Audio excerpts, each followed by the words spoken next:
If you want to get lean, you will need to be in a calorie deficit. That is consuming less calories than you expend.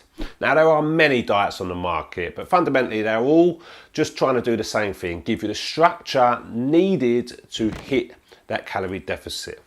Now, that isn't to say that achieving a calorie deficit is easy, because it isn't. And that's why most people struggle to sustainably reduce body fat. But there are some rules that you can live by which will help you to get into that calorie deficit and maintain it.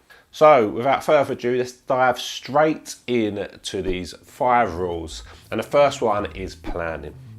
So we are busy in modern society, and there's more food options available than ever before. And this is why planning is so important. So research has shown that we make over 200 food choices each and every day, which is absolutely phenomenal. And with that many decisions, it makes it very, very difficult to stay on track. And that's why I believe so strongly in planning ahead. And one of the best ways to do this is actually to use a meal planner. So something where you can actually see how many calories you're consuming once you plan your meals out. And I'm talking about trying to plan out your breakfast, your lunch and your dinner, or at least having an understanding of what you are going to eat. Now, this may seem like a lot of work, but what it actually does is it saves you time, removes decisions, and helps you to stay on track and make healthier choices. So try and plan what you're going to eat, have a look at the calories you're going to consume so that you can remain in that calorie deficit, and what times that you're going to eat. Because as I say, a lot of people, they will be in meetings for much of the day or working, and time can really fly by. So having an idea of when you're going to eat is going to be really important. So number 2 is to log your food before you eat it. And that is to actually log your food in a tracker or in the notes in your phone before you consume it.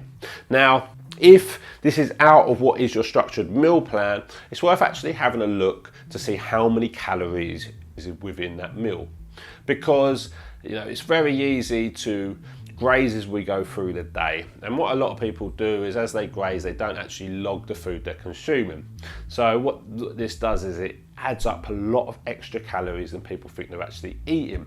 And there are a multitude of studies out there that show we consume much more calories than we think we do, and that people log. There was actually one study that showed that men consumed over 1,000 calories more and women 800 calories on average. So actually making note of everything you're consuming is really, really important. And as I say, if you can actually look up how many calories is in the food that you're going to be consuming, what it will do is it will just keep you on track, and you'll know roughly if you're going to actually be in that calorie deficit or if it's going to push you over. Now, these first 2 points, logging your food and actually planning your meals, this isn't something that you'll need to do forever. What you're trying to do is get a better understanding of your habits and actually what foods are going to push you over the amount of calories that you want to be consuming. Awareness is the key to change, and actually building up a better understanding of your habits and your calorie needs is going to be one of the most key parts of creating sustainable fat loss. So number 3 is to keep unhealthy food out of sight. So if there is food available, we're going to grab the things often that is closest to us. So if you have biscuits in front of you and you're able just to get that biscuit and it's easy for you to eat, all you're going to do is you're going to eat that biscuit. So actually removing treat foods out of eyesight is so important to actually ensure that you can remain on track. It doesn't mean that you should remove treats from your meals. I think actually we need treats. I'm generally advised to save 20% of your calories for treats, but what you're trying to do is eat well whenever possible. And if you have lots of biscuits or chocolate floating around, easily accessible, you're more likely to actually eat that food. So yeah, move your treat foods out of sight and just make it harder for you to be actually able to access it. So number 4 is to be mindful of what you're eating. Mindless eating is a big problem for a lot of people. We just eat on the go without really thinking a lot of the time. And another really big thing that people now do, and it's extremely common, is eat while looking at their phone. Now, if you're eating while looking at your phone, you're not going to be concentrating on what you're eating, and you're more than likely just going to be shoveling. What you'll then do is you'll have less awareness of when you become full. You'll eat probably more food than you need to, and you won't probably chew your food as vigorously as you should do. So actually focusing on each meal, putting all your technology to one side and actually just enjoying what you're eating, chew your food properly and being aware of it. And then also being aware of when you're grabbing snacks throughout the day. And this goes back to actually logging your food before you eat it. Even the smallest bite, it will just create that awareness of what you're eating. And also if you're actually really hungry, or you're just eating because you're bored or potentially stressed or so on. So actually mindful eating is a very powerful tool to be able to reduce overall calorie intake. And the last rule is something called if, when, then. And this essentially is planning for certain situations, because as much as you can plan your meals and create this structure, there's always going to be things that turn up which you have no control of. That might be work meetings, popping out to see your friends, going to the cinema, so many things. So what you really want to do is have a strategy for what you're going to do in certain situations, such as you're meeting a friend on a night out. And what you're going to do is if or when.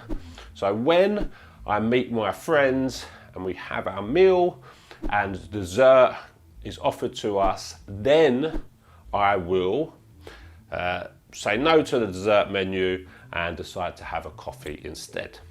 Now you can use this in many different situations, but essentially you're setting the intention of what you're going to do.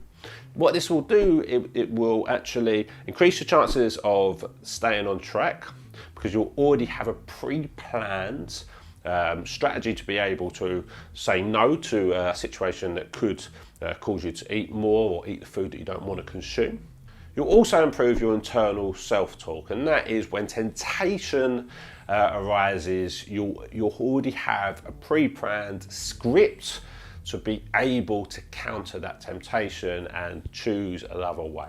As I said right at the start of this video, reducing body fat and staying within that calorie deficit isn't easy. And that's why it's so important to create these structures, create these plans, plan what you're going to eat, log your foods, keep certain foods out of sight, be mindful of what you're eating, and have a strategy for how you're going to react in certain situations.